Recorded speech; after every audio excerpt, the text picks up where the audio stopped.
9 نومبر 1877 کو پیدا ہونے والے ڈاکٹر علامہ محمد اقبال، جو شاعر مشرق اور مفکر پاکستان کے نام سے بھی جانے جاتے ہیں، جنہوں نے اپنی مفکرانہ سوچ اور اپنی شاعری کے ذریعے مسلمانوں کو غفلت کی نیند سے بیدار کیا۔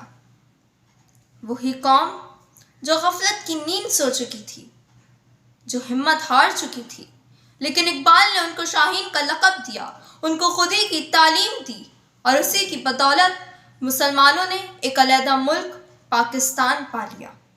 آج میں اقبال کی شاعری کے دو اہم پہلو کی بات کروں گی، ایک خودی اور دوسرا شاہین۔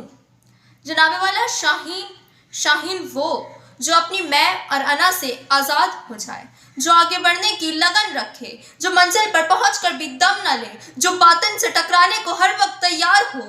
اور ایسے ہی شاہینوں کے لیے اقبال نے لکھا، ستاروں سے آگے جہاں اور بھی ہیں، ابھی عشق کے امتحان اور بھی ہیں۔ جناب والا دوسرا اہم پہلو خودی جس کی زد میں ہے ساری خدائی، جو انسان کو حقیقی عشق کا مطلب سکھاتا ہے، جو باطن سے لڑوانے کے لیے ہر وقت انسان کو تیار رکھتا ہے۔ اور خودی کے حوالے سے اقبال نے کہا، خودی کو کر بلند اتنا کہ ہر تقدیر سے پہلے خدا بندے سے خود پوچھے، بتا تیری رضا کیا ہے۔ اور علامہ اقبال کی شاعری کے بہت سے پہلو ہیں، مگر یہ دو پہلو ایسے ہیں جن کو پا کر ہم دنیا اور آخرت میں کامیاب ہو سکتے ہیں۔